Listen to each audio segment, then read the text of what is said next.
যে ওনারা একটা এমওইউ করবেন আমাদের সাথে, ফরেন মিনিস্ট্রি আমাদের সাথে এবং ইইউ একটা ত্রিপাক্ষিক এমইউ হবে, যে এমইউ এর ধারাবাহিকতায় ওনাদের প্রতিনিধি দলরা আসবেন। আমরা জানতে চেয়েছিলাম যে মোটামুটিভাবে আপনাদের প্রতিনিধি দলের সদস্য সংখ্যা কত হবে।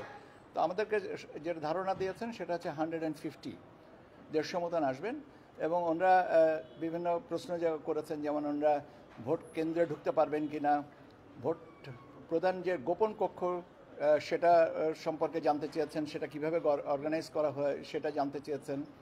তারপরে আপনার ভোট কাউন্টিংয়ের সময় থাকতে পারবেন কিনা, এই সমস্ত জিনিসগুলো করেছেন। এবং ওনারা মোটামুটিভাবে ওনারা আসতে চান শিডিউল ঘোষণার সময় থেকে ওনারা আসবেন বিভিন্ন পর্যায়ে, সবাই যে একসাথে 150 জন আসবেন তা না, বিভিন্ন পর্যায়ে ওনাদের প্রতিনিধি দল আসবেন এবং নির্বাচনের শেষ পর্যন্ত যেটা জানতে চেয়েছিলেন সেই সূত্রে আমরা বলেছি যে নির্বাচন শেষ হওয়া বলতে বোঝায় আমরা গেজেট নোটিফিকেশন পাবলিকেশন পর্যন্ত এই, আর তারপরে আমরা কিভাবে রেজাল্ট পাবলিশ করি এবং এই রেজাল্টের তথ্যগুলো আমাদের ওয়েবসাইটে থাকে কিনা ইত্যাদি ইত্যাদি। এগুলো মূলত ওনারা গেছিলেন রংপুরে এবং চিটাগংয়ে। সেখানটা সম্পর্কে আমাদেরকে যেটা বললেন সেটা বললেন যে আমাদের কাজের যে অগ্রগতি আসছে সেটা সন্তোষজনক, এবং বিশেষ করে রংপুরের কথা বললেন যে ওনারা আর সৈয়দপুরে গেছিলেন, রংপুরের সৈয়দপুরে। তো আমরা বললাম যে আমাদের ভোটার তালিকা এবার আপডেট করার ব্যাপারে, এবং 31শে অক্টোবর পর্যন্ত আর একটা ভোটার তালিকা আমরা প্রকাশ করব, এবং সেটার পরে সম্পর্কে জানতে চাইলেন যে 31শে অক্টোবর কেন, এটা অন্য কোনো ডেট না কেন।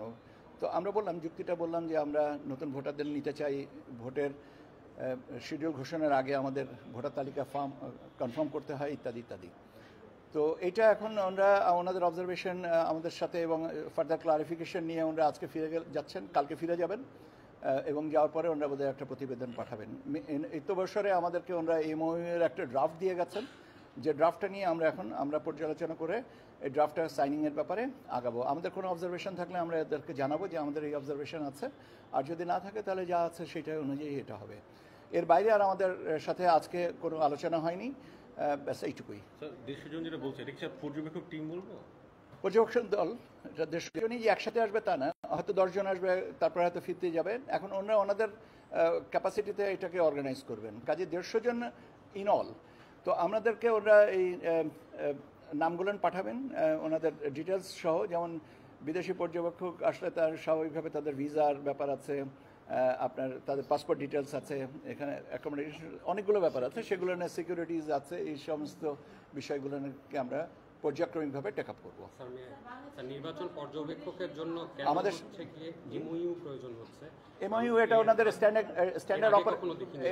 এটা ওনাদের স্ট্যান্ডার্ড অপারেটিং প্রসিডিওর আমাকে বলেছেন, যে এটা একটা ওনাদের এসওপি, সেই অনুযায়ী আমাদেরকে এমওইউ এর একটা খসড়া দিয়ে গেছে। আগে কি কখনো হয়েছে? আগে আমি এই নির্বাচন কমিশনে কাজ করিনি, অতএব আমার পূর্ব অভিজ্ঞতাটা নাই। এমওইউ যে খসড়াটা দিয়েছে কন্টেইন আসলে কি? আচ্ছা, আপনার একটা জিনিস বোঝা উচিত, 3 মিনিট আগে এমওইউর খসড়াটা পেয়েছি। আমার স্মৃতিশক্তি এত ভালো না যে আমি এই জিনিসটাকে ফটোগ্রাফিক মেমোরি থেকে আপনাকে বলতে পারবো। আমাকে একটু শ্বাস নেওয়ার জন্য একটু সময় দেন। Definitely sir, if you may, মানে কি আছে এটা যদি একটু জানাতেন। আচ্ছা, একই তো প্রশ্ন আবার রইল। আমি ভাই বললাম তো, আমার সীমাবদ্ধতা আমার ফটোগ্রাফিক মেমোরি না, এবং আপনাকে যেটা জানতে চাচ্ছেন এমওইউর ব্যাপারে কি আছে না আছে, এমওইউ মেমোরেন্ডাম অফ আন্ডারস্ট্যান্ডিং এর একটা খসড়া দিয়ে গেছেন। এটার ব্যাপারে আমি এখন আপনাকে 3 মিনিট আগে যেটা পেয়েছি আপনাকে কি করে বলবো? আমি কি আমার সীমাবদ্ধতাকে ক্ষমা করবেন। আর কিছু? ধন্যবাদ আপনি। আমি এই মুহূর্তে এখানে দল নিবন্ধনের অগ্রগতি সম্পর্কে যখন আমি নিজেই জানবো, আপনাদেরকে জানিয়ে দেব। অনেক ধন্যবাদ।